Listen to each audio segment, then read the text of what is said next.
अस्सलामुअलैकुम। अब तक की अहम खबरों के साथ मैं हूं आमना अकरम। सबसे पहले अब तक हेडलाइंस।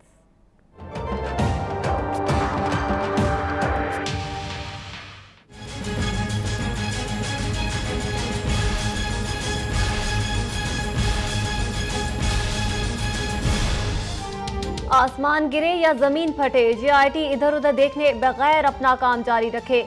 पानामा अमल दरामद केस में सुप्रीम कोर्ट की हिदायत, गालियों का तूफान पहले भी आया था, हम कानून की तनी हुई रस्सी पर चलते रहेंगे। जस्टिस अजमत सईद के रिमार्क्स, आईबी हर मामले में नाक क्यों फंसा रही है, लगता है आईबी हमारी भी निगरानी कर रही है, आईबी को ये इख्तियार दिया किसने। जस्टिस एजाजुल एहसन के रिमार्क्स।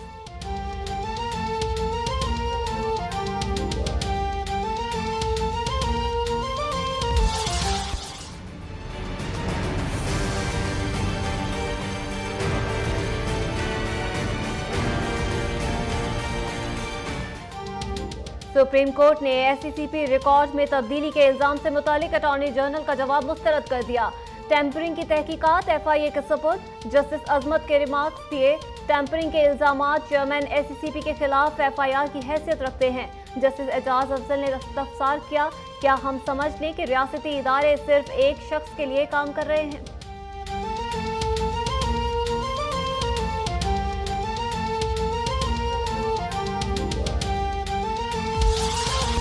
हुकूमत ने तहकीकात में रुकावट नहीं डाली, तहफुजात का नोटिस लिया जाए। दानियाल अजीज की मीडिया से गुफ्तगू, हमारा मौक़िफ़ दुरुस्त साबित हो रहा है, जीआईटी बार बार मोहलत मांग रही है। तलाल चौधरी की गोलाबारी, कहा लोगों को अपने बयानात वापस लेने पर मजबूर किया जा रहा है। कप्तान खुशखबरी की बात कर रहे हैं, सुप्रीम कोर्ट उनके बयानात का नोटिस ले, आसिफ किरमानी का मुतालबा।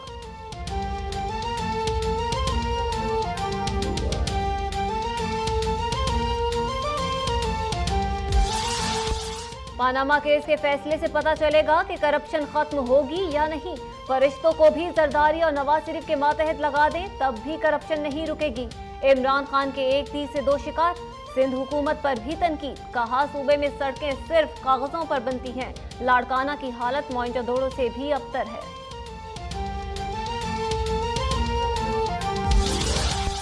जेआईटी हुकूमत के मातहत है, नून लीग जजेस पर दबाव डाल रही है। खुर्शीद शाह की गुफ्तगू, परवेज मुशर्रफ और इफ्तिखार चौधरी को चुप रहने का मशवरा। मौला बख्श चांडियो बोले, मियां साहब मुअम्मर कज़ाफी की तरह हुकूमत के ख्वाहां हैं। अदलिया के बुलाने पर तफ्तीश के लिए पेश होना कौन सा बड़ा कारनामा है। कप्तान से भी अकल से काम लेने की appeal.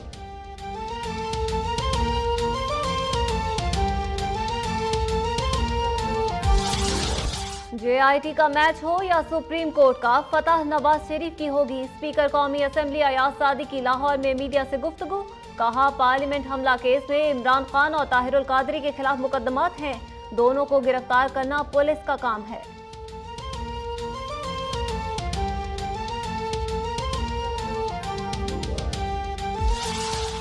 Imran Khan election commission में तौहीन अदालत का जवाब जमा कराने में फिर नाकाम। पिछली समाअत पर भी मोहलत मांगी गई थी। चीफ इलेक्शन कमिश्नर वकील पर बरहम। दानियाल अजीज ने जवाब में तौहीन अदालत का इल्जाम मुस्तरद कर दिया। इलेक्शन कमीशन का दानियाल अजीज को तस्दीक शुदा हलफनामा जमा कराने का हुक्म।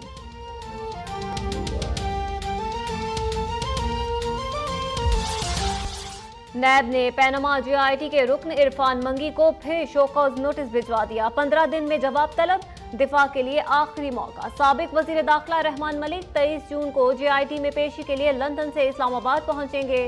कहा अपनी रिपोर्ट और शरीफ बरादरान के खिलाफ उस वक्त के सदर को लिखे गए खत पर कायम हूं।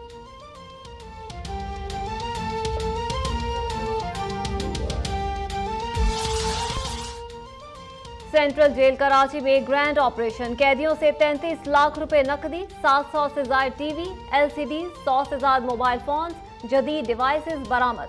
रेंजर्स, एफसी और पुलिस ने बैरक्स को खंगाल डाला।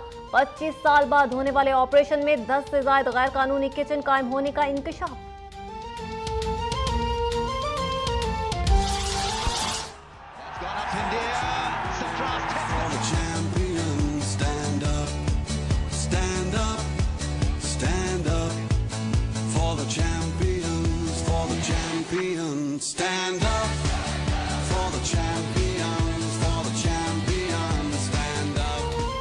चैंपियंस ट्रॉफी में भारत को धूल चटाने वाले कौमी हीरोज की वतन वापसी, शायकीन इस्तकबाल के लिए बेकरार।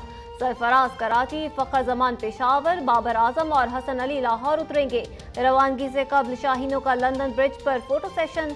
हसन अली के घर बेटे के लिए दुम्बे की कढ़ाई और कस्टर्ड की तैयारी।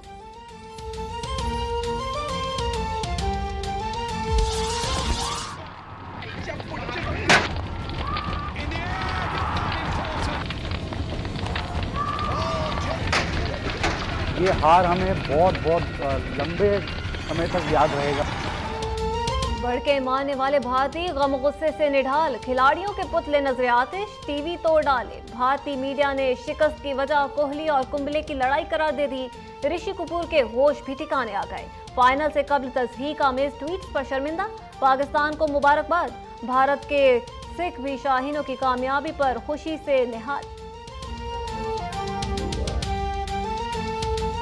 पाकिस्तान जिंदाबाद। आज इंडिया में हो रहा है, बहुत खुशी हो रही है शाहीनों। शानदार कारकर्दगी के बाद शाहीनों की रैंकिंग बेहतर। बल्लेबाजों में बाबर आजम का 5वां, बॉलर्स में हसन अली का 7वां नंबर। हफीज दुनिया के दूसरे बेहतरीन ऑलराउंडर बन गए। आईसीसी ने टीम ऑफ चैंपियंस का ऐलान भी कर दिया। सरफराज कप्तान, फखर जमान, हसन अली और जुनैद खान भी शामिल। चीफ सेलेक्टर इंजमामुल हक कहते हैं, बड़ी टीमें जीत के बाद खामियां दूर करने की कोशिश करती हैं।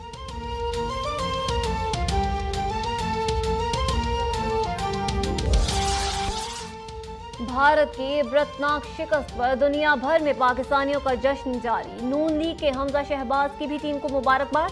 कहा, अजीब हुस्न इत्तेफाक है, कौमी टीम ने दोनों बड़े टूर्नामेंट्स नवाज शरीफ के वजीर आजम होते हुए जीते।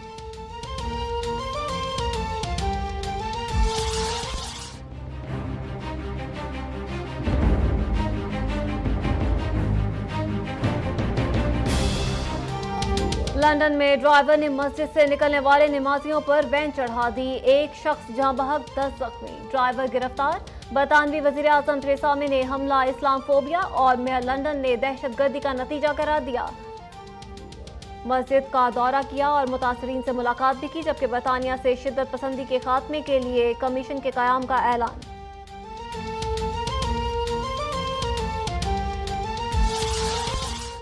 शेखुपुरा में गुटखा माफिया बेलगाम, चंद रोज कबल सील की गई फैक्ट्री दोबारा खोल दी गई। छापा मारने वाली फूड अथॉरिटी की टीम पर फैक्ट्री अमले का हमला, गाड़ियों के शीशे तोड़ दिए। डंडे और पत्थर लगने से डायरेक्टर विजिलेंस भी जख्मी।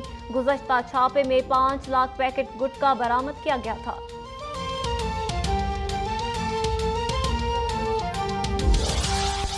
ईद करीब आते ही कराची में ट्रैफिक जैम मामूल बन गया। एम.ए. जिन्ना रोड, शाहराह फैसल और मलीर में मिनटों का सफर घंटों में तय होने लगा। इफ्तार से कबल ट्रैफिक जैम की क्या वजह है? वजीर आला सिंध ने डीआईजी ट्रैफिक से जवाब मांग लिया।